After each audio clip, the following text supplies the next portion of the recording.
Our today's topic is Faraday's laws of electromagnetic induction. तो बच्चों first law है whenever magnetic flux linked with the coil changes an EMF is induced in it and this induced EMF lasts so long as the change in magnetic flux continue. Means जब किसी coil में से पास होने वाला magnetic field और magnetic flux change करता है तो उस कॉइल में एक इंड्यूस ईएमएफ एक इंड्यूस करंट बनता है. क्लियर. और कब तक इस कॉइल में इंड्यूस करंट इंड्यूस ईएमएफ बना रहेगा? जब तक बच्चे मैग्नेटिक फील्ड और magnetic flux linked with this coil changes. इतना बताया गया. तो फर्स्ट लॉ में ये डिस्कस नहीं किया गया कि how much magnitude of induce EMF, कितना इंड्यूस ईएमएफ बनता है, क्वांटिटी. ठीक है, तो वो सेकंड लॉ में डिस्कस किया गया. तो सेकंड लॉ क्या है देखें. The magnitude of induced EMF is directly proportional to the rate of change of magnetic flux linked with the coil. Means जितना ज़्यादा magnetic flux और magnetic field linked with this coil changes उतना ज़्यादा induced EMF जो है इस coil में बनेगा. ठीक है, बात समझे. मीन्स मैग्नीट्यूड जो है induced EMF का that is directly proportional to the change in magnetic flux linked with the coil. बड़ी सिंपल सी बात है. चलिए इसका थोड़ा मैथमेटिकल पार्ट भी देखते हैं. Let φ1 be the magnetic flux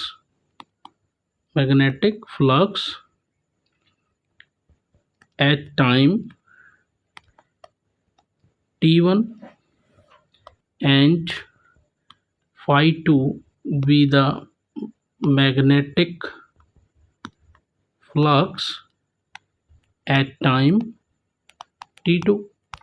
So therefore change in magnetic flux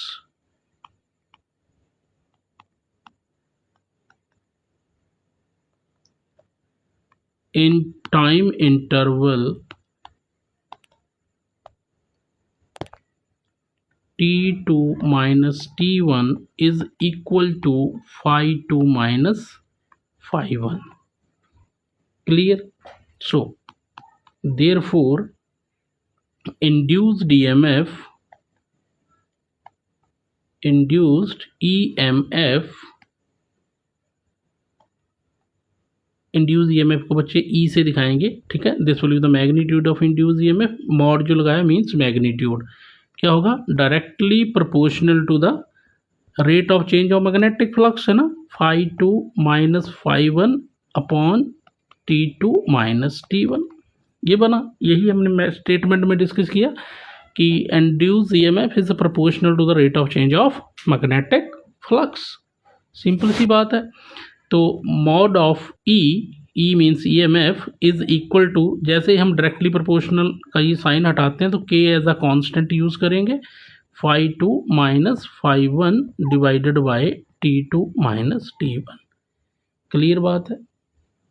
तो के क्या है बच्चे? के का कांस्टेंट प्रोपोर्शनैलिटी है, constant of proportionality.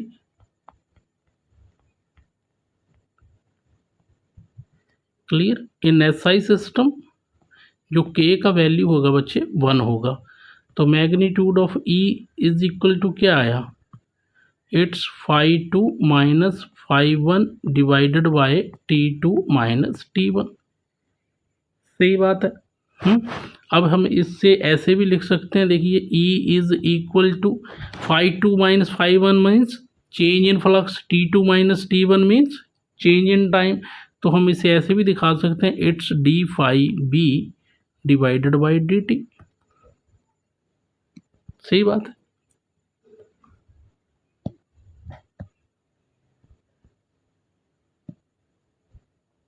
It's d phi upon D T.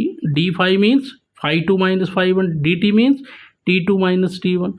Clear. अब यहाँ पर थोड़ा b लिख देते हैं ताकि हम b मीन्स मैग्नेटिक फील्ड, ताकि हम मैग्नेटिक फ्लक्स की बात करें तो d phi B upon dt लिख देते हैं. ठीक है.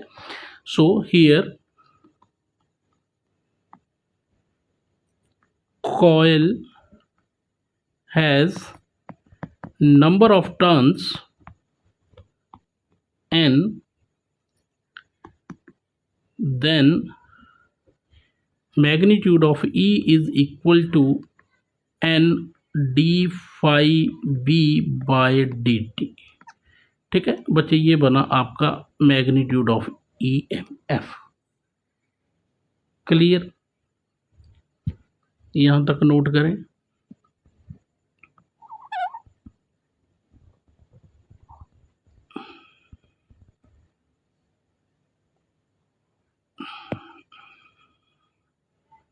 चलिए,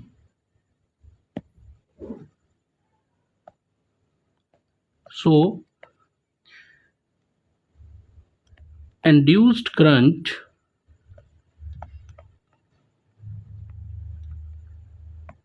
in a closed loop or circuit I is equal to, क्या फॉर्मूला बच्चे, it's E M F over resistance of coil. ठीक है, यही ना फॉर्मूला, करंट निकालने का फॉर्मूला होता है हमारे पास। ठीक है, वोल्टेज अपॉन रेजिस्टेंस, तो E M F by resistance of the coil. तो आई इज इक्वल टू क्या बना, ई एम एफ हमारे पास क्या है बच्चे, मैग्नीट्यूड ऑफ ई, और रेजिस्टेंस को हम आर से शो करेंगे। अब मैग्नीट्यूड ऑफ ई हमने क्या निकाला है, it's N D phi B by D T into R. This will be your the value of induced current produced in the coil when the magnetic flux or field linked with the coil changes। ठीक है, तो ये value आ गई आपके पास किसकी, induced current की। ठीक है, this is the value of induced current and this will be the value of induced E M